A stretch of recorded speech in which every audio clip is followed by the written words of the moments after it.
बिस्मिल्लाहिर्रहमानिर्रहीम, अस्सलाम वालेकुम। मैं हूं आपका होस्ट चौधरी इरफान ज़हीर। आपको स्पोर्ट्स ऑन की स्पेशल एपिसोड में वेलकम कहता हूं। नाज़रीन, मेरी तरफ से, सुनो न्यूज़ की तरफ से, स्पोर्ट्स ऑन की पूरी टीम की तरफ से आप सबको बहुत बहुत ईद मुबारक हो। आज ईद के खुशी के मौके पे मैं ये ज़रूर कहना चाहूँगा, जहाँ आप अपनी फैमिली के साथ, अपने रिलेटिव के साथ इस खुशी के दिन को मनाएंगे और ओबियसली रमज़ान में जो इबादत की हैं हमने, उसका इनाम जो है अल्लाह ताला ईद की सूरत में देता है। हमें अपने कश्मीरी और फ़लस्तीनी बहन भाइयों को बिल्कुल नहीं भूलना। हमने कोशिश करनी है कि इस खुशी के मौके पे उनको याद रखें, जिस तरह हमने रमज़ान में उनको दुआओं में याद रखा। ये शायद एक मिनिमम एफ़र्ट है जो हम कर सकते हैं। हमने कहीं ना कहीं ये रियलाइजेशन करनी है अपनी सोसाइटी के अंदर कि हमने उनको ये मैसेज देना है कि आप अकेले नहीं हैं, आप तनहा नहीं हैं। और हम इंशाअल्लाह ताला एज ए उम्मत कोशिश करेंगे कि हम जो भी जिस कैपेसिटी में भी उनको अपने साथ, उनके लिए जो काम कर सकते हैं वो करते रहें और उनकी आज़ादी के लिए हमें जद्दोजहद जारी रखनी है। और ये आज का मेरा ख्याल है पैगाम सब तक जाना चाहिए। आज की बात करें, ईद का स्पेशल शो है और आज के जो गेस्ट हैं वो बहुत ही स्पेशल हैं। मेरी तो बड़ी ख्वाहिश थी बड़े टाइम से कि इनके साथ शो किया जाए और ईद के मौके पे सुनो न्यूज़ ने इनसे रिक्वेस्ट की और ये हमारी रिक्वेस्ट पे आए हैं। इनकी नाज़रीन बात करें तो पाकिस्तानी क्रिकेट जो है उसमें ओबियसली हम जानते हैं कि सबसे बड़ी स्पोर्ट है और पूरी नेशन को ये यूनाइट करती है। और क्रिकेट से बड़ी मेरा मानना है कोई सेलिब्रिटी नहीं होता, सबसे ज़्यादा फेम इनको मिलता है। अगर इनकी बात करें तो पाकिस्तानी क्रिकेट में बड़े ओपनर आए, हम इसकी लेगेसी की बात करते हैं आप तो सईद अनवर, आमिर सुहेल की हम ज़रूर नाम लेते हैं। और लेफ़्ट हैंडेड तो वैसे ही दिखने में बड़े खूबसूरत लगते हैं। 2016 में टीम को ज्वाइन किया, 17 में इनका डेब्यू होता है। पाकिस्तानी अगर ओपनिंग की बात की जाए तो सबसे हाईएस्ट जो रन स्कोर किया ओपनिंग पेयर ने, उसका भी ये पार्ट है। पाकिस्तानी सेकंड ओपनर हैं जिन्होंने ओडीआई की हिस्ट्री में पहले डेब्यू मैच के अंदर ही सेंचुरी बनाई और उसके अलावा बेतहाशा रिकॉर्ड इनके नाम है। मैं बात कर रहा हूँ the one and only the superstar Imamul Haq. अस्सलाम वालेकुम अमाम भाई, बहुत शुक्रिया, ईद मुबारक। सबसे पहले सर वालेकुम अस्सलाम, बहुत शुक्रिया आपका आने का। सर बहुत शुक्रिया आपका बुलाने का। आपको भी ईद मुबारक, अल्लाह करे आपके रोज़े और जो आपकी इबादत हैं वो अल्लाह करे कबूल करे और आपकी फैमिली के लिए आसानी। जज़ाकल्लाह खैर। इमाम भाई, एक तो ओबियसली ईद का जिस तरह मैंने कहा कि बहुत एक प्रीशियस मूवमेंट है पूरे मुसलमानों के लिए। आप क्या समझते हैं कि इस ईद में कहीं ना कहीं हमें, जिस तरह मैंने इंट्रो में भी कहा कि फ़लस्तीन को लेके ना हम तमाम कहीं ना कहीं टची हैं, थोड़े से अपसेट हैं, आप इस चीज़ को कैसे देखते हैं? देखिए इरफान भाई, आपने बहुत अच्छा, ऑब्वियसली ईद का दिन है तो वो इंसान चाहता है कि हर चीज़ जो है खुशी खुशी हो, लेकिन द थिंग इज़ कि अगर आप इन लोगों को भूल जाएंगे तो मेरे ख्याल से ज़्यादती करेंगे कि जो पिछले 6-7 महीने से मेरे ख्याल से जो वहाँ पे चल रहा है तो काफ़ी डिस्टर्बिंग है, हम सब के लिए डिस्टर्बिंग है। और सबसे जो अजीब सी वियर्ड चीज़ है कि हम कुछ कर भी नहीं सकते। तो वो हम एक ये चीज़ें ज़रूर कर सकते हैं कि जो चीज़ें जो वहाँ से मिलती हैं, जिसको हम बाइकआउट कर सकते हैं, तो वो हमें ज़रूर करना चाहिए। और मेरे ख्याल से उनके लिए बहुत दुआएं करनी चाहिए। हम ख़ास तौर पे जब हम अभी उम्रा से मैं अभी जब गया था तो उसमें जो हमारे ग्रुप के लीडर थे उन्होंने ख़ास तौर पे सबसे ज़्यादा उन्होंने ये रिक्वेस्ट की कि आप जितने भी आपके फ़लस्तीनी और पैलेस्टाइन जितने भाई हैं इनके लिए ख़ास तौर पे नाम लेके उनके लिए दुआ करें। तो हमने भी बहुत दुआएं की और मेरे ख्याल से जितने भी लोग सुन रहे हैं तो हर खुशी में जब भी आप उन लोगों का ज़रूर ख्याल रखें। तो मेरे ख्याल से ये हम सब पाकिस्तानी लोगों का एज अ मुस्लिम मेरे ख्याल से हमारा ये फ़र्ज़ बनता है कि उन लोगों को ख़ास तौर पे इन मौक़ों पे ज़रूर याद रखें। और बिल्कुल, और मेरा ख्याल है ये सबसे मिनिमम एफर्ट है जो हम कर सकते हैं। ऑब्वियसली करने को तो बहुत कुछ चाहिए, not only for individual level, state level पे भी काफ़ी कुछ करने की ज़रूरत है ताकि हम ये तो एटलीस्ट मैसेज दें कि वो बेचारे जो हैं अकेले नहीं है। बिल्कुल। अच्छा इमाम भाई, ईद के वाले से थोड़ा सा मज़ीद बात करेंगे। बचपन की ईद होती है, अब ये एक डिफरेंट फेज़ आ गया है और अब तो माशाल्लाह मैरिड भी हैं, इस पर हम सेपरेट बात करते हैं। क्या डिफरेंस लगता है बचपन की ईद में और अभी की ईद में?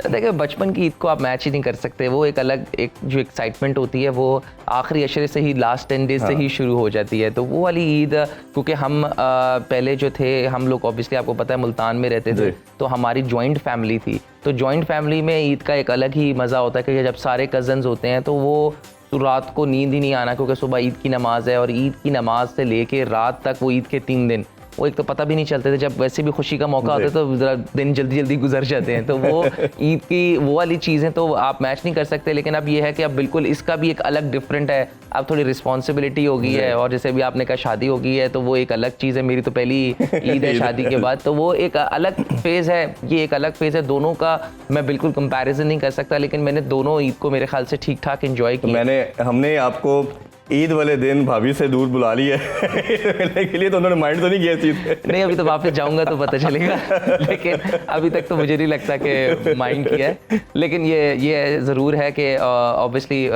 मेरे लिए भी एक नई चीज़ है, तो मैं भी एक्साइटेड हूँ इस चीज़ में कि शादी के बाद एक लाइफ बिल्कुल डिफरेंट होती है। तो ईद काफ़ी होती है, स्पेशली मेरे लिए इसलिए क्योंकि she is not from Pakistan, वो पाकिस्तान की नहीं है, नॉर्वे की हैं। तो वो ये मेरे लिए भी ज़रा थोड़ी चीज़ें होती हैं, कुछ सीखनी पड़ती हैं, कुछ सिखानी पड़ती हैं। बिल्कुल ठीक है। चले, दूर ससुराल के कई फ़ायदे भी हैं, नुकसान भी हैं। अच्छा इमाम भाई, अगर हम बात करें तो ओबियसली आप क्रिकेटर्स की ना लाइफ थोड़ी सी डिफरेंट होती है, और आपकी मोस्टली ईदें जो हैं वो अक्सर टीम के साथ और प्लेयर के साथ गुजरती हैं। बिल्कुल। वो थोड़ा सा वो भी शेयर करें कि जब आप टीम के साथ होते हैं, हमने अक्सर जो पीसीबी की तरफ से हमें वीडियोज़ या फुटेजेस आते हैं, आप ईद की नमाज अदा करते हैं, वो फिर बाकी दिन में क्या एक्टिविटीज़ होती है आप? मोस्टली क्या होता है कि जब हमारा ईद का दिन होता है वो फ्री डे होता है, वो रेस्ट डे होता है। तो उसमें आप ख़ास तौर पे पिछले 3 से 4 सालों में हमारी तकरीबन ईदें बहुत ज़्यादा बाहर गुजरी हैं कोविड के दिनों में, और उससे पहले काफ़ी लंबे टूर्स थे। तो मुझे याद है 4-5 ईदें हमने, तो उसमें हमारे मोस्टली जो मैनेजर थे वो मंसूर राना थे, तो उनका बहुत शुक्रिया है। उन्होंने हमेशा हमारा बड़ा ख्याल रखा इस चीज़ में कि लड़के फील ना करे, ख़ास तौर पे कोविड के दिनों में कि जब हम बिल्कुल कमरों में बंद होते थे तो हम सिर्फ आपस में ही मिल सकते थे। तो उन्होंने उस दौरान हमारा बहुत ख्याल रखा है कि मज़े के उस दिन खाने, क्योंकि बाहर से खाना अलाउ नहीं होता था सिर्फ वही, तो वो सिर्फ उस दिन एक स्पेशल रिक्वेस्ट करके कहीं पाकिस्तानी शेफ़ है तो वहाँ से हमारे लिए चीज़ें बनवाते थे, और उसके बाद वो एक सेम कलर करते थे कि भाई आप सब शलवार कमीज़ का एक सेम कलर पहनो। होता नहीं था ऐसा, लेकिन वो पूरी कोशिश करते वैसे आए तो हमने भी सेम, बाय चांस ही हो गया। ये तो बाय चांस हो गया ना, लेकिन वो कहते थे, लेकिन तब भी जो है नहीं होता था। लेकिन ये था कि उनका बहुत शुक्रिया था उसमें। और हमारा ये गेटअप होता है कि भाई सुबह सुबह नमाज आपके लिए जो है, आपने ईद की नमाज पढ़ के फिर हम सब नाश्ता इकट्ठे करते थे, और उसके बाद फिर कोशिश करते थे कि यार ज़रा थोड़ा सा रेस्ट कर लें, क्योंकि उससे एक दिन पहले प्रैक्टिस की होती तो सारे सो जाते थे। और उसके बाद फिर शाम में हमारा टीम डिनर होता था, तो उस टीम डिनर में वो 6-7 बजे जो शुरू होता था वो फिर 10 बजे तक जाता था। उसमें हम एंजॉय करते थे आपस में बैठ के, अगर किसी ने गेम्स खेलनी है तो वो गेम्स खेलता था, लेकिन सब मिल बैठते थे और इन्जॉय करते थे। ये हमारा मोस्टली होता है, क्योंकि आपके पास एक ही दिन होता है, अगले दिन तो आपको दोबारा प्रैक्टिस पे, और जब आपको ज़्यादा बाहर जाने की परमिशन ना हो तो वो आपने होटल के अंदर ही कुछ ऐसा एटमॉस्फेयर क्रिएट करना है कि जिससे आप फैमिली वाला। हम तो अक्सर वीडियोस भी देखते थे कि आप रूम के अंदर भी क्रिकेट खेल रहे हैं और लड़के सारे, ये बड़ा, और मेरा ख्याल है ये जो एक बंच होता है टीम का 15-16 लड़कों का, एक इनका फैमिली की तरह ही होता है, और आप 3-3, 4-4 मंथ इकट्ठे रहते हैं, फिर वापस आते हैं, फिर इकट्ठे होते हैं। तो ये मेरा ख्याल है एक बड़ा स्पेशल बॉन्ड है। और अभी जिस तरह माशाल्लाह आपने बताया भी और हमने देखा भी, उम्रा भी अदा किया, एक तो उसकी बहुत मुबारक हो, और ये यूनिटी आप सबकी इकट्ठे जाना, और ये मेरा बड़ा खूबसूरत दिखने को लगता है। अच्छा इमाम भाई, मेरा मानना ये है कि क्रिकेटर जो हैं, और जिस तरह हमने बात की शुरू में भी, कि एक ऐसी स्पोर्ट है जिसको पूरा पाकिस्तान नेशन को यूनाइट करती है और एक प्लेयर भी प्रोवाइड करती है जब कोई और एंटरटेनमेंट नहीं है। बट अनफॉर्चुनेटली हम देख रहे हैं with the passage of time तमाम स्पोर्ट्स जो हैं वो अनफॉर्चुनेटली ऑब्सोलीट हो गई। हॉकी देखी, स्क्वॉश देखी हमने, अब सिर्फ ये क्रिकेट है। अब इस क्रिकेट के हवाले से अगर हम देखें तो ओबियसली मेरा मानना ये है कि you people are chosen by God, कि आप 24-25 करोड़ की आवाम में से अगर 13-14 लड़के आगे टीम को रिप्रेजेंट करते हैं। एक तो थोड़ा अपना अर्ली डेज का भी बताइए। ओबियसली इंजी भाई आपके चचा, और उनके साथ लेगेसी तो थी, बट स्ट्रगलिंग डेज बताइए, और किस तरह टीम में नाम आया, और जब नाम आया तो वो किस तरह की मोमेंट थी? देखिए, पहले तो जब आपने ये बात स्टार्ट की ना, तो मुझे बहुत बुरा लगता है कि जो क्रिकेट के अलावा कोई स्पोर्ट नहीं रहा अनफॉर्चुनेटली। मेरे ख्याल से हमें जितना हो सकता है हमें पूरी कोशिश करनी चाहिए कि बाकी स्पोर्ट्स भी जो है एटलीस्ट क्रिकेट के करीब क्रिकेट तक ना, या आगे ना जा सकें, लेकिन क्रिकेट के करीब आ जाएं, तो मेरे ख्याल से जो है बहुत अच्छा होगा। हमारे आगे वाले जो बच्चे हैं जो आना चाह रहे हैं, ज़रूरी नहीं है कि हर बंदे को क्रिकेट का शौक हो, किसी को बैडमिंटन का है, मैं खुद, मुझे बैडमिंटन का बड़ा शौक है, लेकिन वो जब फैसिलिटीज़ नहीं मिलती तो इंसान ऑब्वियसली ज़रा डिसहार्ट होकर आगे नहीं जाता है। और जहाँ तक रही दूसरी बात कि देखें, बिल्कुल क्रिकेट जैसे आपने कहा कि I guess I was very lucky कि मैं उस ख़ानदान में पैदा हुआ कि जहाँ पे एक ऑलरेडी एक इतना लेजेंड पाकिस्तान के लिए खेल चुके थे, तो उसका प्रेशर तो था ही ऑब्वियसली, लेकिन मैंने कभी सोचा नहीं था कि मैं सच बताऊं कि मैं पाकिस्तान के लिए भी खेल सकूं, क्योंकि मेरी जो अम्मी है वो बहुत स्ट्रिक्ट थी स्टडीज़ में। तो हम मुल्तान से जो लाहौर शिफ्ट हुए थे, वो it was not about cricket, it was about only studies. थोड़ा अपने एजुकेशन के बारे से भी बताइए। I have done O levels, मैंने ओ लेवल्स किया हुआ है, लेकिन उसके बाद आगे कुछ पढ़ने का मौका ही नहीं मिला। तो वो उसके बाद क्या हुआ कि you are one of among दोस्त क्रिकेटर्स जो अच्छा बात करते हैं, जिनका एक्सेंट अच्छा है। अनफॉर्चुनेटली मोस्टली हमारे लड़के इस बैकग्राउंड से नहीं आते। सही है, उनकी गलती नहीं है। अनफॉर्चुनेटली क्या होता है कि हम्बल बैकग्राउंड से 13, 14, 15 साल की उम्र से आप अगर ग्राउंड पे खेल रहे हो तो बहुत मुश्किल है। मेरा भी कोई कमाल नहीं, मेरे अम्मी अब्बू का कमाल है कि उनकी इतनी स्ट्रिक्ट थी वो स्टडीज़ की कि उन्होंने कहा था कि पहले एजुकेशन है उसके बाद सब कुछ है। तो वो ऐसा हो नहीं सका है, बस थोड़ी थोड़ी एजुकेशन जहाँ भी हो सकी वो हो गई। तो उसके बाद बस ये था कि जब हम लाहौर शिफ्ट हुए तो बेसिकली सब किसी को शायद ये नहीं पता कि मेरा भाई भी is a first class cricketer. अच्छा। हाँ जी, तो मुझे बेसिकली जो शौक लगा वो उनको देख के शौक था, क्योंकि वो यूबीएल से फर्स्ट क्लास क्रिकेट खेले में, मुल्तान से खेले में, तो मुझे उनको देख के जो है शौक चढ़ा। तो वो ऐसे मॉडल टाउन क्रिकेट क्लब में जाते थे, तो मेरे समर हॉलीडेज थी और मैं खा खा के मोटा होता जाता था। तो फिर पापा ने कहा कि इसको भी लेके जाओ क्लब। तो मुझे क्रिकेट का कोई इतना खास शौक नहीं था, बस वो मैं इस तरह क्लब गया हूँ तो मुझे शौक शुरू हुआ है भाई को देख के। तो फिर वो एक ऐसा शौक लगा कि वो ख़त्म ही नहीं हुआ। वो फिर मैंने अंडर 16 के ट्रायल दिए तो मैं सिलेक्ट हो गया, वहाँ पे परफॉर्मेंसेज हुई। फिर उससे पहले अंडर 15 के ट्रायल थे तो मैं नहीं सिलेक्ट हुआ था। तो फिर उसके बाद अंडर 16 में सिलेक्ट हुआ, फिर मैंने उसमें परफॉर्मेंस दी। फिर जो अकेडमी लगती है 30-35 प्लेयर्स की, तो उस वक्त मेरा और बाबर का भी फर्स्ट इंटरेक्शन था अंडर 16 में, क्योंकि वो मेरा कैप्टन था। उस टाइम की दोस्ती चल रही। जी क्योंकि एक तो वो जब भी जहाँ भी जाता वो मेरा कैप्टन होता है, ठीक है, अंडर 16 से लेके। वैसे ये मैंने आगे पूछना था लेकिन आपने छेड़ दिया। वैसे जब आपस में दोनों होते हैं तो फिर किसका रोप चलता है, किसकी बात मानी जाती है? रोप तो खैर किसी का नहीं चलता। अब बहुत सारे लोगों ने मुझसे आके कहा है कि वो बहुत सीरियस रहता है। हाँ। और हाँ वो रहता है, लेकिन उस किसी को नहीं पता कि उसका जो है वो सेंस ऑफ ह्यूमर भी बहुत अच्छा है। लेकिन वो आपस में जब हमारे साथ होता है तो वो बहुत, जैसे अभी हम उम्रे पे गए हमने बहुत एंजॉय किया, और हमारी अक्सर जब वीडियोस आती हैं अक्सर हम जब, तो वो बहुत है। लेकिन ये है कि वो बहुत जल्दी घुल मिल नहीं जाता लोगों से, उसको ज़रा टाइम लगता है। लेकिन अगर मेरे साथ है तो वो बिल्कुल डिफरेंट। इसमें हम ज़्यादा बात करते वापस आ जाते हैं। तो खैर, तो ये इस तरह सारी चीज़ें शुरू हुई अंडर 16 से लेके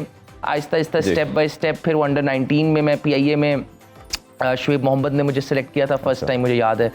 तो उस वजह से खेला तो मैंने टॉप किया था बैट्समैन में, और कुछ 780 रन किए थे PIA से। तो मेरा नाम नहीं आया था, मुझे याद है। अंडर 19 का टूर था साउथ अफ्रीका, बाबर कैप्टन था तो सभी अजहर हमारे कोच थे। अच्छा। तो रिजर्व में नाम आया था। तो इस तरह एक जर्नी स्टार्ट हुई, स्टेप बाय स्टेप खेलता रहा। तो अल्हम्दुलिल्लाह 2 वर्ल्ड कप खेल लिए अंडर 19 के। दूसरे में तो खैर हम बहुत अच्छे, मैं बेस्ट बैट्समैन हुआ था। फिर जब फर्स्ट क्लास में आया तो स्ट्रगल किया काफ़ी। मैं पहले PIA से था तो PIA से चांस नहीं मिला 2 साल, तो आई चेंज्ड माय डिपार्टमेंट।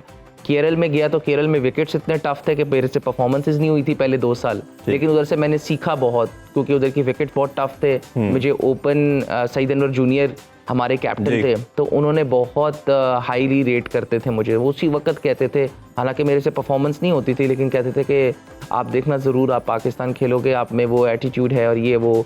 तो उन्होंने मेरे साथ ओपन की, तो उनसे मैंने बहुत सीखा। ओपनिंग एटीट्यूड उनका बहुत ज़रा एग्रेसिव था, और वो जिस तरह बॉलर्स से बात करते थे, और वो मुझे बहुत अच्छा इंस्पायरिंग लगता था। तो ये सारी चीज़ें वहाँ से स्टार्ट हुई। उसके बाद की जो स्टोरी है वो मेरे ख्याल से सब पाकिस्तान ने भी देखी और मैंने भी देखी है। तो ये वो वाली स्टोरी है जो किसी शायद नहीं पता। मैं आपके पार्ट पे ये जानना चाह रहा हूँ, जब नाम फर्स्ट टाइम आया सीरीज के लिए, और आपको वो मोमेंट किस तरह, अगर आप शेयर करना चाहें? वो ऐसे था, जी बिल्कुल। वो हम पाकिस्तान A के लिए से कहीं से आए थे, पाकिस्तान A का टूर था। तो मैंने 200 किए थे, उसके बाद मेरा एंकल ट्विस्ट हो गया फुटबॉल खेलते, तो मैं 3 महीने बिल्कुल क्रिकेट से ऑफ रहा। उसके बाद ये लोग चैंपियंस ट्रॉफी जीत के आए थे, तो वो मैं उन 30 प्लेयरों में था। लेकिन ये जब चैंपियंस ट्रॉफी से जब वापस आए उस वक्त ऑब्वियसली माशाल्लाह it was a very proud moment सबके लिए वो एक।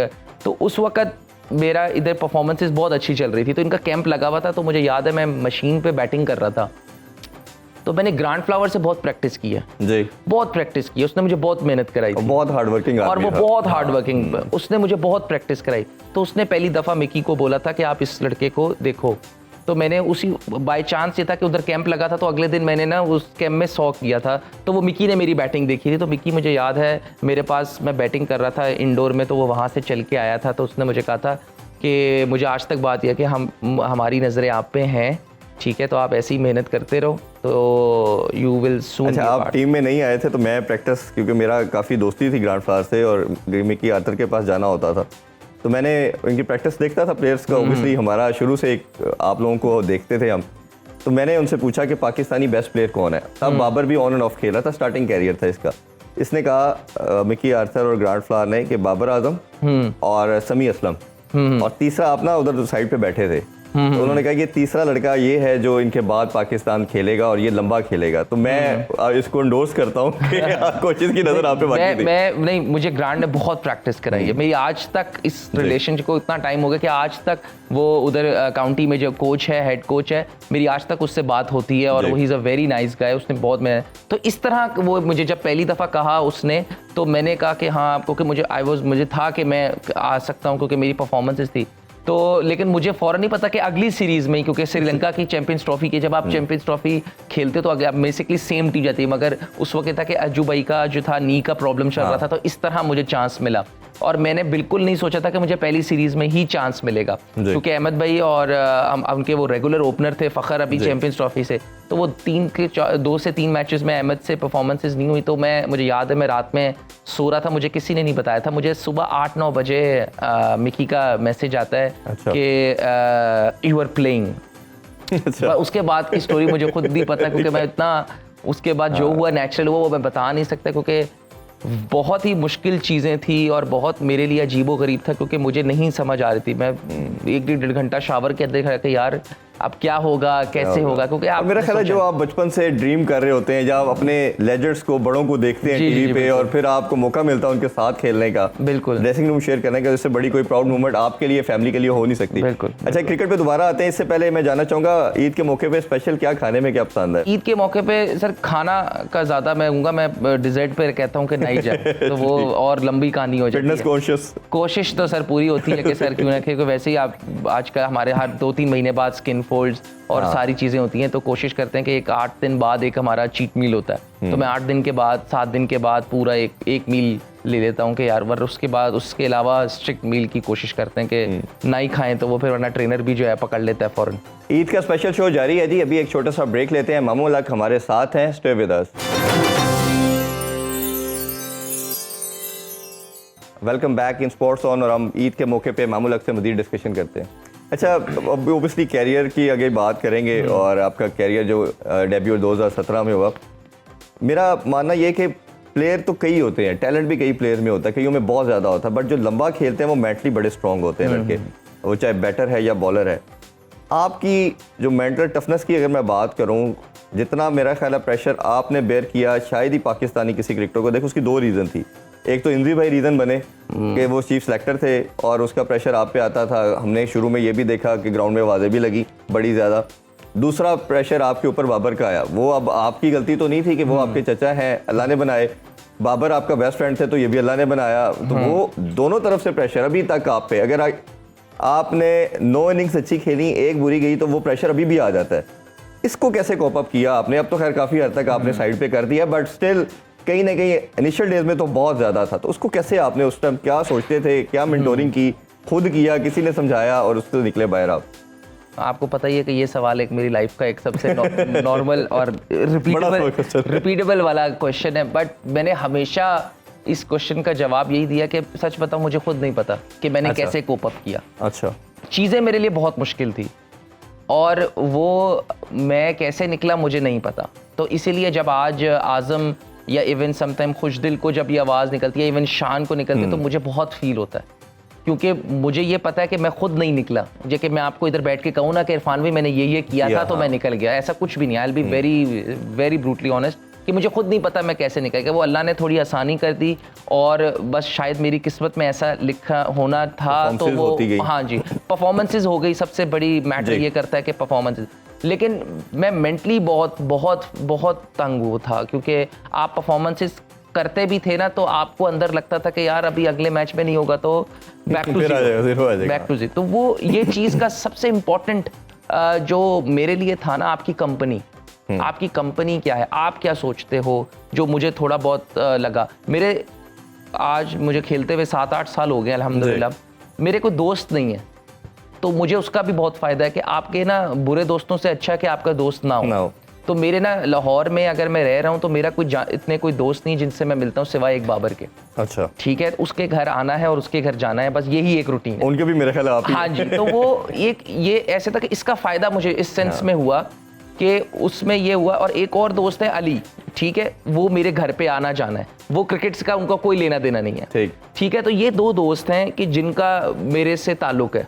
और इनसे ही मैं मिलता हूँ। इसके अलावा इनका मेरा कभी मैंने ना बनाने की कोशिश की, ना मैंने बनाए। बाकी कोलीग्स हैं, मैं इसलिए हमेशा कहता हूँ लोगों को कि क्रिकेटर्स ना दे आर कोलीग्स, जैसे ऑफिस में हाँ जी, वो आपके फ्रेंड्स नहीं बन सकते अनफॉर्चुनेटली, वो आपके कोलीग्स हैं। आप उनकी रिस्पेक्ट करो और उनके साथ अच्छा एक ताल्लुक रखो। बाबर से डिफरेंट ताल्लुक बन गया, वो खुद ही बन गया, क्योंकि बिल्कुल छोटे से 2008 से हम साथ खेल रहे, तो आज 24 है, तो एक डिफरेंट हो गया। वरना मुझे नहीं पता कि मैंने ये सारी चीजें कैसे कोप अप की, तो वो बस अल्लाह का शुक्र था कि इंजी भाई का क्या रोल था इसमें? अच्छा, इंजी भाई का रोल ये था कि अनफॉर्चुनेटली मैंने जब कायदे-ए-आज़म ट्रॉफी में ओपनर्स में टॉप किया तो वो सिलेक्टर थे। अब ये पता नहीं उनकी बुरी किस्मत थी कि मेरी बुरी किस्मत थी, लेकिन ये जिसकी भी किस्मत थी, हम दोनों की उसमें लिखा हुआ था। तो जब मैंने कायदे-ए-आज़म ट्रॉफी में टॉप किया था एज एन ओपनर, तो उस वक्त वो सिलेक्टर थे, तो मैं खेला नहीं था मैं उस वक्त, तो मैं पाकिस्तान ए के लिए पहले सिलेक्ट होता, उधर मैंने परफॉर्म किया तो मेरा एंकल हो गया। तो बेसिकली इंजी भाई से ने मुझे आज तक इतना ज़्यादा, क्योंकि उनको पता था कि ऑलरेडी इतना उन्होंने 18 साल खेला है, उनको ऑलरेडी पता है कि इतना प्रेशर इस पे चल रहा है, तो उन्होंने आज तक मेरे से कभी आके एक्स्ट्रा बात नहीं की। वो हमेशा ये कहते थे कि एंजॉय करो इस गेम को एंजॉय करो, आप खुद सीखोगे।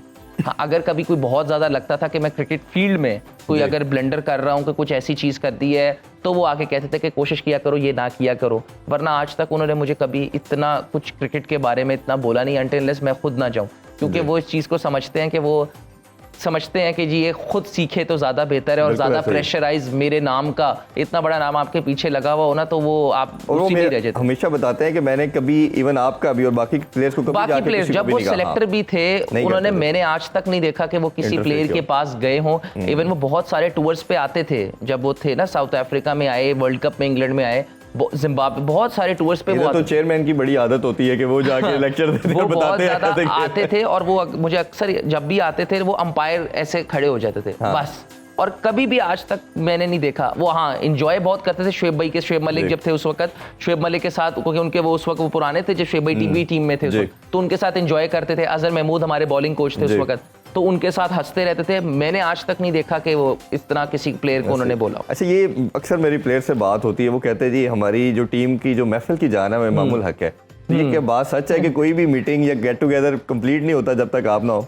हाँ जी, वो अब तो जरा शायद मैं भी थोड़ा सीरियस हो गया हूँ ये शादी के बाद नहीं, शादी के बाद नहीं, शादी से पहले ही थोड़ा सा मेरे ख्याल से जरा थोड़ा सा मैंने भी कम कर दिया। लेकिन हाँ, ये 6-8 महीने पहले ये सारी चीज़ें ऐसी थी कि क्योंकि शुरू से शरारती था, तो अभी भी हूँ, लेकिन अब ये है कि थोड़ा सा जरा बाबर भी कहते हैं जरा सीनियर प्लेयर हो गया, जरा थोड़ा सा वो जरा देखो, क्योंकि काफी अब क्योंकि आप इधर देखो तो सारे छोटे ही नजर आते हैं। कोई अब इधर देखो तो सऊद शकील बैठा है, इधर देखो अब्दुल्ला है, आगा है, तो वो सारे ये नए लड़के हैं, तो वो फिर एक ना चाहते हुए भी थोड़ी आपकी पर्सनैलिटी को जरा थोड़ा सा ना वो करना पड़ता है। जब मैं शरारती था उस वक्त आमिर भाई, इमाद वसीम, वहाब रियाज, शुएब मलिक, हारिस सोहेल, तो उनमें मैं छोटा था, तो मैं बहुत, ये सारे आपका नाम लेते हैं, ये इन सबका मैं बेसिकली लाडला बहुत था। ये मुझे कोई कुछ कहते ही नहीं थे। मैं और बाबर थे, बाबर थोड़ा सा सीरियस रहता था, लेकिन मैं जहां भी जाता था मैं बहुत शरारतें करता था। तो वो ये था कि एंजॉय करना, और तो अभी भी आज तक ये है ना कि मेरी शादी भी हो गई, हम ऑस्ट्रेलिया गए, बैठते सारे मेरी कमरे में, आपके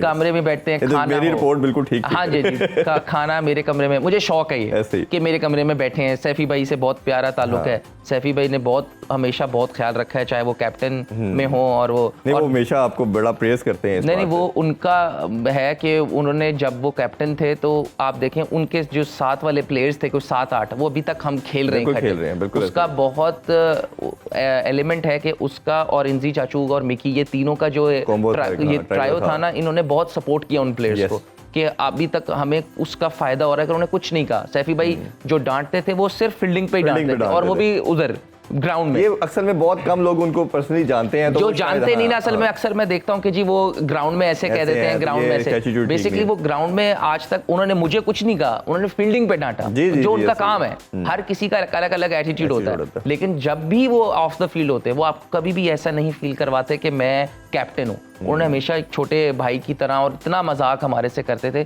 तो उनका भी बड़ा जो है वो है, तो वो अभी तक आते हैं, तो वो अब तो खैर बहुत सीनियर हो गए हमसे, तो अब अभी भी आते हैं, तो हमसे जो है बहुत मजाक, उनका प्यार हमेशा सबके साथ बड़ा जबरदस्त रहता है। अच्छा, मेरा इमाम भाई मानना ये है कि क्रिकेट जो आपकी कंट्री की टर्बुलेंस है, या जो आपकी सिचुएशन होती है, वो स्पोर्ट्स में रिफ्लेक्ट करती है। और जिस तरह हमने बाकी स्पोर्ट्स की पहले भी बात की, ख़त्म होने की रीज़न यही है, शायद कहीं ना कहीं स्टेबिलिटी हमारी कंट्री में इकोनॉमिक पॉइंट ऑफ व्यू से कर लें, वो प्रॉब्लम में आती है। क्रिकेट की अगर हम मज़ीद बात करें, तो स्टेबिलिटी जब तक आप नहीं होगी, मेरा और उसमें बड़ा स्ट्रांगली मैं बात करता हूँ कि आपका चेयरमैन, आपका जो कोच है, और तीसरा सबसे इम्पोर्टेंट कैप्टन, इसको लंबा फेयर रन मिलना चाहिए। बट अभी जिस तरह हमने 1.5 साल में देखा, 4-5 चेयरमैन चेंज हो गए, कैप्टन भी दरमियान में चेंज हुआ, दोबारा बाबर आए। आपका एक तो क्या पॉइंट ऑफ व्यू है, और आप बाबर को एज ए कैप्टन कैसे दोबारा देखते हैं?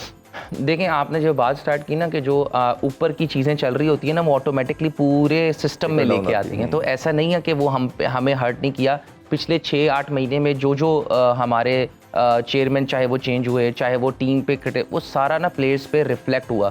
तो इस वजह से भी ये कोई एक्सक्यूज़ नहीं है कि इस वजह से हमारी वर्ल्ड कप में परफॉर्मेंसेज अच्छी नहीं गई। हम लड़के बहुत, क्योंकि मैं पर्सनली बहुत ज़्यादा पाकिस्तान की जो वनडे की टीम थी उसको रेट करता था, और अभी भी करता हूँ, लेकिन वो टीम मेरे ख्याल से बेस्ट टीम थी जो वो खेलती हुई आ रही थी पिछले 5 सालों से। लेकिन अनफॉर्चुनेटली वो परफॉर्मेंसेज नहीं हुई, उसके जिम्मेदार प्लेयर्स हैं और कोई नहीं है। ठीक है, मैं इतना उसमें नहीं होगा जी उसने ये कर दिया। इट्स लाइक हम प्लेयर्स हैं, हमने अच्छा नहीं किया, हमें एक्सेप्ट करना चाहिए। लेकिन जहाँ तक बात रही कि देखें, कोई भी सिस्टम हो, कोई भी चीज़ हो, जब तक आप एक प्रॉपर रन नहीं देंगे ना किसी भी सिस्टम में, चाहे क्रिकेट छोड़ें, चाहे आप किसी एक टीचर को भी कहें ना कि आपने जो है ना 2 दिन पढ़ाने, उसके बाद हम देखेंगे, तो वो भी आप जो है ना पूरे चैप्टर्स नहीं पढ़ाएगा, वो एक आधा रखेगा कि यार पता नहीं आगे देखेंगे, अगर हो गया तो ठीक है, तब मैं ये वाली बुक्स निकालूंगी। तो ये ऐसा ही होता है कि आप चाहे बाबर आए, रिजवान आए, अब्दुल्ला आए, शाहीन, जो भी आए, आप उनको प्रॉपर, आप उनसे एक अच्छा कम्युनिकेट करें, आप उनको एक प्रॉपर रन दें, तो ताकि उसको भी पता हो कि मैंने टीम से क्या निकलवाना। इसमें मेरा मानना ये, कैप्टन किसी के हवाले से अगर बात करें तो कैप्टन की गेम सेंस अपने 11 प्लेयर से भी बेहतर होनी चाहिए और ओपोजिशन से भी बेहतर होनी चाहिए। बिल्कुल। अब उसमें भी 2 ओपिनियन आ जाता है। एक आता है जी एग्रेसिव होना चाहिए, एक होता है कूल एंड काम होना चाहिए। जैसे सैफी भाई की बात करें, एग्रेसिव से बाबर थोड़ा सा डिफरेंट है। अब उसमें भी फर्दर हम बात करें तो कोई कहता है जी लर्निंग कैप्टन होता है, कोई कहता है जी बॉर्न कैप्टन होता है। मेरा पॉइंट ऑफ व्यू कैप्टनसी है कि आपको ना प्रॉपर टाइम देना चाहिए, चाहे वो बॉर्न लीडर है या चाहे वो नहीं है, चाहे वो सीखने पे। अगर आपने किसी को बनाया तो आप थोड़ा सा सब्र रखो, फिर आप 1-2 सीरीज के बाद जज ना हो जाए कि यार ये ऐसे नहीं कर रहा या वैसे नहीं कर रहा। मेरा पॉइंट ऑफ व्यू ये है कि आप उसको एक प्रॉपर रन दो, और उसके बाद 6-8 महीने 1 साल बाद उससे सवाल करो कि यार हाँ मुझे बताओ कि ये क्या हो रहा है। उससे पहले उस पर आप उसको दे दो कि ये आपकी टीम है, आप बनाएं, आप पे से हम सवाल करेंगे 1 साल बाद कि क्या परफॉर्मेंसेज है। मुझे ये लगता है कि ये क्यों होना चाहिए, इसको प्रेशर नहीं देना चाहिए 2 सीरीज़ों के बाद या 2 मैचेस के बाद। इमाम भाई अभी एक छोटा सा ब्रेक लेते हैं जी, ब्रेक से वापस आके डिस्कशन को यही से कंटिन्यू करेंगे। Stay with us. Once again welcome back sports on E special transmission में। आपको अभी हमारे साथ मौजूद हैं मामूल हक, इनसे मजीद बात करते हैं। आपको वैसे कैप्टनसी किसकी ज्यादा अच्छी लगी? थोड़ा ज्यादा हो जाएगा लेकिन फिर भी देखिए, जो T20 की कैप्टनसी है वो मुझे सैफी भाई की बहुत पसंद है। He is very smart, street smart है। ठीक है, तो मुझे T20 नंबर 1 रहे। हाँ जी, मुझे T20 की कैप्टनसी सैफी भाई की बहुत अच्छी लगती थी। और बाबर की जो है मुझे ज्यादा अच्छी जो उसकी लगती है, वो एक प्रॉपर रन देता है प्लेयर को। ठीक दिया सैफी भाई ने भी बहुत है, लेकिन उसके पीछे जो थे उसका भी बहुत हाथ था, मिकी और इंजी चाचू का, कि वो भी उन तीनों का ट्राई हो। इसके एरा में ऐसा नहीं था, पीछे लोग नहीं थे, लेकिन इसने अपनी बैकिंग प्लेयर्स को बैकिंग बहुत की। तो इसका जो कम्युनिकेशन है ना प्लेयर्स से। एक और चीज़ भी हुई, ये बात की जाती है कि जो रमीज भाई के दौर में खासतौर पर जब वो चेयरमैन थे, जो अथॉरिटी या पार बाबर को दी गई, ये पहले हिस्ट्री में किसी कैप्टन को इतना स्ट्रॉन्ग नहीं दिया गया। ये कहा जाता है कि खान साहब के बाद किसी कैप्टन को इतनी पार मिली तो बाबर को मिली। तो आपके ख्याल में अब उसमें भी 2 स्कूल ऑफ थॉट है। कुछ कहते हैं कि देनी चाहिए क्योंकि ये ऐसी स्पोर्ट है जिसमें कैप्टन का बहुत रोल है। कुछ कहते हैं कि नहीं देनी चाहिए, एक स्पेसिफिक रोल होना चाहिए कैप्टन का ग्राउंड के अंदर। आप क्या समझते हैं? मैं समझता हूँ कि बिल्कुल देनी चाहिए। अगर आप नहीं दोगे तो मुझे ऐसा लगता है कि मुझे नहीं याद पड़ता था कि जब आयन मॉर्गन जब जीता था तो उसके कोई सेलेक्टर का क्या नाम था या कोच का क्या नाम, मुझे आयन मॉर्गन का नाम जरूर याद था। ठीक है कि तो जितने भी आप बड़े देखें, आप मुझे ये भी नहीं याद कि खान 92 का वर्ल्ड कप में हमारा कोच कौन था। तो ये सारी कोई था ही नहीं, सिर्फ मैनेजर था, ना सेलेक्टर कौन था ना चेयरमैन कौन था। क्योंकि कैप्टन एक ऐसा है कि सारे लोग जब हारते हैं ना तो पकड़ते उसको हैं। आप देख लें, ये हिस्ट्री में होता है। तो जब आपने ऐसे करना है तो आप उसको अथॉरिटी भी दो। अगर आपने 1 साल के बाद उसको पकड़ना है ना कि हाँ भाई इरफान भाई ये क्या किया आपने, तो फिर आप इरफान भाई को प्रॉपर एक अथॉरिटी भी दो भाई कि तुम अपने मर्जी के प्लेयर्स लाओ, सवाल हम आपसे करेंगे, पकड़ फिर बाद में आपको हम। हमारे सिस्टम में तो यही होता है ना कि बाद में कप्तान को पकड़ लेते हैं। तो फिर आप, मेरे ख्याल से आपको कप्तान को एक अथॉरिटी देनी चाहिए, स्पेशली इसमें कि वो किसको खिला रहा है, किसको नहीं खिला रहा, और वो क्या चाहता है कि किस तरह टीम आगे लेके जानी चाहिए। अच्छा, इसमें 2 चीज़ें बड़ी इंपॉर्टेंट जानना चाहेंगे। एक तो पूरी नेशन ये जानना चाहती है कि हम नंबर 1 बने ओडीआई में लास्ट ईयर, और अगर हम ओडीआई की बात करें तो उसमें आपकी परफॉर्मेंस की बात करें, बाबर की कर लें, बाकी प्लेयर करें, आउटस्टैंडिंग थी। बॉलिंग ऐसी कि दुनिया की नंबर 1 बॉलिंग कहा जा रहा था, बैटिंग भी ज़बरदस्त, टॉप 3 के अंदर 4 में तो आप 3 थे, आप फ़खर और बाबर। तो मतलब लगता था कि ये तो पाकिस्तान की ड्रीम टीम है। एशिया कप आता है, बुरी तरह हमारी परफॉर्मेंस, वर्ल्ड कप आता है, फिर उम्मीदें पूरी नेशन ने लगाई, एक्स्ट्राऑर्डिनरी बुरी परफॉर्मेंस। ये क्या रीज़न हुई, क्या ऐसा हुआ इस टीम के साथ कि इतना शानदार क्रिकेट 2-3 साल से ब्रांड ऑफ क्रिकेट खेलने के बाद इस तरह बुरा कोलैप्स की, और दोनों बड़े मेजर इवेंट थे, और खास तौर पे लास्ट 4-5 साल में हम कोई इवेंट नहीं जीत पा रहे। और मेरा मानना ये कि आपकी जो नया बच्चा है, यंगस्टर जुड़ता है, जो गेम से आपकी जो एफिलिएशन होती है वो विक्ट्री से होती है। जब टाइटल को जीत जाते हैं ना तो वो शायद सब कुछ हाइड हो जाता है। तो ये एक तो इवेंट ना जीतना क्या है, और इसकी रीज़न क्या आप समझते हैं पर्सनली ये 2 इवेंट में बुरा खेलने की? इरफान भाई सच बताऊं तो जिस तरह मेरे ख्याल से कॉम को उम्मीदें थी, तो उससे ऑब्वियसली जब आप एज अ प्लेयर होते हैं तो मैंने कभी इतनी जो है कॉन्फिडेंट फील नहीं किया इन 2 इवेंट्स में। जो मुझे अपने आप से और जो हमारी टीम से जो मुझे थी, वो शायद ही मुझे कभी आज तक लगा हो कि यार, मुझे लगता था कि हम जिस दिन बहुत गंदा खेलेंगे तो ये हम हारेंगे, वरना मुझे नहीं लग रहा कि हम हारेंगे। हमारी ऐसी सोच थी, ठीक है। और उसके पीछे परफॉर्मेंसेस थी प्लेयर्स की, किसी एक प्लेयर की नहीं थी, काफ़ी लोगों की प्लेयर थी। अगर जैसे आपने खुद ही कहा नसीम, हारिस, शाहीन एक टॉप फॉर्म में थे, आपने मुझे मेरा फ़खर और बाबर का कहा, ठीक है। फिर बीच में अभी रिजी की वैसी परफॉर्मेंसेज नहीं थी वनडे में, लेकिन एंड में वर्ल्ड कप में उसकी अच्छी परफॉर्मेंसेज आई। तो लेकिन उसका रिजल्ट हमारा बहुत बिल्कुल ऑपोजिट आया। वो आज तक मुझे भी नहीं पता चला टू बी ऑनेस्ट कि ऐसा क्यों हुआ। हम गंदा खेले ये तो सबको ही नज़र आया कि हम गंदा खेले, लेकिन गंदे खेलने की रीज़न XYZ बहुत सारी हो सकती हैं, लेकिन मुझे ऐसा लगता कि हमारे अंदर वहाँ पे डाउट्स बहुत ज़्यादा क्रिएट हो गए थे। किस किस्म के डाउट? कोई आपस में लड़ाई झगड़ा? नहीं, लड़ाई झगड़ा आ रहे थे ये कभी भी। अच्छा, ये मैंने भी अक्सर जब हम हारते हैं तो अक्सर पहला बंदा यही आता है कि वो इससे नाराज़ हो गया। हालांकि आज तक कभी ऐसा नहीं हुआ। देखिए, अगर 4 बंदे या 6 बंदे बैठे हैं और अगर कोई इधर डिस्कशन हो रही है तो ऐसा हो ही नहीं सकता कि 6 बंदों की सेम थॉट हो। बिल्कुल सबके अपने पॉइंट ऑफ व्यू, तो किसी पॉइंट ऑफ व्यू को उससे मिलाना कि इनकी लड़ाई हो गई है तो ये न्यूज़ बनाना चाह रहे हैं। इसके अलावा मैंने आज तक कभी 8 साल में मैंने नहीं देखा कि किसी की लड़ाई हो गई है और उसने कहा कि ये नहीं है। ज़रूर ये हुआ है, बहुत दफ़ा हुआ है, इवन बाबर और मेरे में हुआ कि उसकी और मेरी बात नहीं मिलती। उसके सोचने का तरीका और मेरे सोचने का तरीका अलग है, लेकिन इसको लड़ाई थोड़ी कहते हैं, इसको तो डिस्कशन कहते हैं। तो आज तक कभी लड़ाई नहीं, ओपिनियन की रिस्पेक्ट भी करनी चाहिए। बिल्कुल कि जी शदाब ने कहा कि जी हमें ऐसे खेलना है और इमाम ने कहा कि नहीं ऐसे खेलना है, ये बहुत दफ़ा हुआ है। तो इसका मतलब ये थोड़ी है कि शदाब और इमाम की लड़ाई हो गई है। वो इट्स लाइक कि दोनों का अपना अपना पॉइंट ऑफ व्यू और उसको एंड पे आपने रिस्पेक्ट किया और आगे हमने मूव ऑन किया। अब मुझे ऐसा लगता है, ये हो सकता है मैं गलत हूँ, लेकिन ये मेरी सोच है कि मुझे ऐसा लगा कि हम सब में थोड़ा सा जो है ना डाउट्स आ गए थे। हम 1-2 मैच जब हारे हैं कि हमारा ना शायद फ़खर उस वक्त बिल्कुल फॉर्म में नहीं था, मेरे से बिल्कुल, हालांकि एशिया कप में मेरी परफॉर्मेंस, लेकिन वर्ल्ड कप में बिल्कुल 2-3 बिल्कुल नहीं आई। तो वो 3-4 मैचेस में नहीं आई, बाबर से नहीं हुआ, तो वो एकदम जब 2-3 मैच में नहीं, तो तरफ थोड़ा सा हम प्रेशर में चले गए। उस शेल में हम निकल नहीं पाए, उस शेल्स के अंदर जाके इंडिया में। और उस टाइम की शायद रजीम ने भी चीज़ें कुछ इस तरह की कर दी जिसमें हम पर्सनली समझते हैं कि वो ऐसी थी जो नहीं होनी चाहिए थी। कुछ चीज़ें वो थी, वो अगर थोड़ा वेट कर लिया जाता तो शायद अनड्यू प्रेशर जो प्लेयर्स पे आया वो शायद ना आता। मैं इसलिए आपको पहले बात मैंने की कि उस वक्त काफ़ी प्लेयर्स प्रेशर में आ गए थे और वो क्रिकेट के अलावा भी बहुत ज़्यादा प्रेशर था।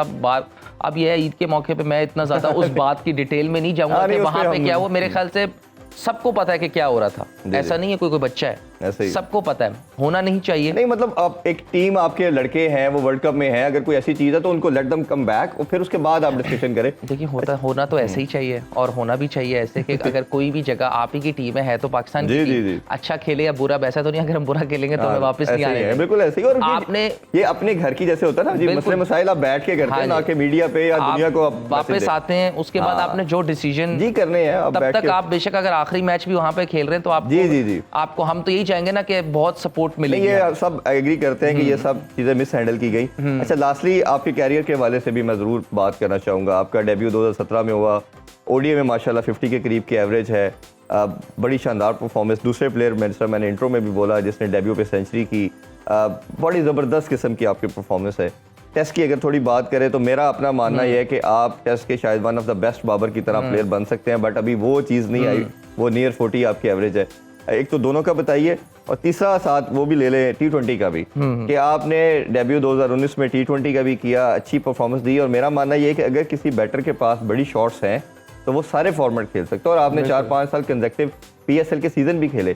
तो अभी आप ना हमें डोमेस्टिक में नजर आ रहे हैं, T20 में ना कहीं भी नहीं, तो अपने आप को एज ए मामूला एज ए प्लेयर तीनों फॉर्मेट में कहाँ देखते हैं आप?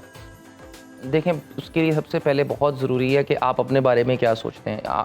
हर बंदे का ड्रीम तो होता है कि मैं तीनों फॉर्मेट खेलूं, लेकिन ऑब्वियसली इस तरह मेरा भी अल्हम्दुलिल्लाह 7 साल से वनडे टेस्ट खेल रहा हूँ। T20 की पहले मैं T20 की बाद अनफॉर्चुनेटली, क्योंकि जब डोमेस्टिक होती है हम पाकिस्तान टीम के साथ बिजी होते हैं, 3 साल से मैं डोमेस्टिक का नेशनल T20 टूर्नामेंट नहीं खेला। उसकी वजह यही थी कि ऑब्वियसली मैं तीनों, एक दफ़ा हम नीदरलैंड्स के टूर पे थे, इस दफ़ा ऑस्ट्रेलिया थे, तो उससे पहले मैं काउंटी खेलने गया था, तो 3 साल हम नेशनल T20 नहीं खेले, तो उसका भी बड़ा इफेक्ट है।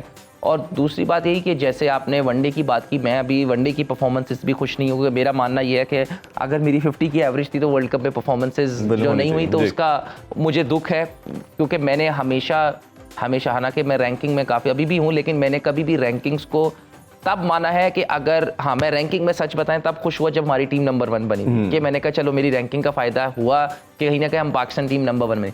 और मेरा इसमें, सॉरी आपको इंटरप्ट करूंगा, रैंकिंग से बेहतर मेरा ख्याल है जो आपको एक सेटिस्फेक्शन होती है कि जब आपकी टीम को टाइटल जीतती है। जी बिल्कुल, तो पर्सनल माइलस्टोन कहीं ना कहीं पीछे रह जाते हैं। आपके ऐसा नहीं है कि पर्सनल माइलस्टोन हम नहीं सोचते हैं, और सोचने ना चाहिए, कोई बुरी बात नहीं है। अनटिल अनलेस तब नहीं होना चाहिए ऐसा जब कोई आपके उसके ना टीम बाद में आ रही है। जी। अगर आपकी टीम जीत रही है तो आप 100 करो या 200 करो, बहुत अच्छा है, जैसे मर्जी करो। अगर आपकी टीम जीत रही है, वेरी गुड। लेकिन अगर मुझे ऐसा लगा कि जैसे अगर मैं 50 की एवरेज और मेरी नंबर 2 रैंकिंग है, नंबर 3 रैंकिंग है, लेकिन पाकिस्तान टीम सेमीफाइनल के लिए क्वालिफाई नहीं किया, तो मुझे नहीं लग रहा था कि उसका कोई फायदा है, और होना भी नहीं चाहिए, क्योंकि तो फिर आप आ जाते हो वापस के यार ऐसा लगता है कि कुछ एलिमेंट्स मिसिंग है हमारी परफॉर्मेंसेज में, जो वहाँ तक हम जो फिनिशिंग लाइन नहीं क्रॉस हो रही। और पिछले 4-5 साल से लोगों को नहीं पता होता, क्योंकि ऑब्वियसली वो बात तो कर देते हैं, लेकिन उनको नहीं पता कि जितने भी प्लेयर्स हैं उनका ये बहुत देर से सोच है कि हम क्यों नहीं जीत पा रहे। हम कभी सेमीफाइनल हार जाते हैं, कभी फाइनल हार जाते हैं, कभी हम क्वालिफाई नहीं करते, जब हम फेवरेट्स होते हैं तो हम राउंड में ही निकल जाते हैं। तो कोई ना वजह है जिस वजह से जो है हमारे अंदर या तो बिलीव की कमी हो जाती है। तो ये ऐसा है, लड़के इस बारे में सोचते हैं, और अल्लाह करे ये भी लड़कों, जब हम T20 वर्ल्ड कप खेलने जा रहा है तो ये फिनिशिंग लाइन में मेरा ख्याल है उसमें बिल्कुल अप्रोच तो सबकी होती है, नीयत भी सबकी होती है, बट मेरा ख्याल है कहीं ना कहीं हमें वो किलिंग इंस्टिंक्ट अपने अंदर पैदा करेंगे ना, जब डेवलप करेंगे, तो ये इंशाल्लाह ये भी हम बार क्रॉस कर लेंगे। इमाम भाई, एक तो आपका बहुत बहुत शुक्रिया सर, ईद के मौके पे आप स्पेशल हमारी इनविटेशन पे आए। अपने लाखों चाहने वाले फैंस को आज ईद के मौके पे कोई मैसेज देना चाहे तो प्लीज़ हमारे प्लेटफॉर्म से दीजिए। बस सर, सबको यही कि पहले तो ईद मुबारक, जहाँ जहाँ भी मुसलमान ईद जो है सेलिब्रेट कर रहे हैं उनको बहुत ईद मुबारक। और अपने लोगों का, ख़ास तौर पे अपने नेबर्स का, अपने रिश्तेदार, अपने बहन भाई, सबका बहुत ज़्यादा ख्याल रखें और उनको भी शामिल करें। और जिस तरह आपने शो के फर्स्ट में कहा कि ख़ास तौर पे अपने वो वाले फ़लस्तीनी भाई जो मेरे ख़्याल से इस वक्त सबसे बदतरीन अपनी लाइफ का फेज़ गुजार रहे हैं, तो उनका बहुत ख्याल रखें और उनकी जितनी हेल्प कर सकते हैं करें। और मेरे ख़्याल से अपने इसके बाद अपने अम्मी अब्बू का, कि ये एक ऐसी नेमत है जो मुझे लगता है कि बहुत कम लोगों को नसीब है, जिनकी नहीं है उनको पता है। तो अपने अम्मी अब्बू का भी बहुत सारा ख्याल रखें। और एंड में फिर से ईद मुबारक और सफाई का भी खास ख्याल रखें। बिल्कुल, बड़ा खूबसूरत मैसेज, आपका बहुत बहुत शुक्रिया। Thank you so much. और मैं इसमें जितना खूबसूरत इन्होंने मैसेज दिया है, फ़लस्तीन की हमने बात की, अपने सराउंडिंग की बात की, तो मेरा ख्याल है कि अगर आप इसी मैसेज के साथ आज ईद के मौके पे किसी एक ऐसे इंडिविजुअल को, अपने किसी दोस्त को, अपने रिलेटिव को आज मना लेते हैं जो आपसे नाराज़ है, तो ये मेरा ख्याल है आपकी ईद की खुशी दोबारा हो जाएगी। इसी मैसेज के साथ ही आपसे इजाज़त चाहेंगे। अपना बहुत सा ख्याल रखें, अपने फैमिली के साथ ईद को एंजॉय करिए। अल्लाह हाफिज़। पाकिस्तान जिंदाबाद।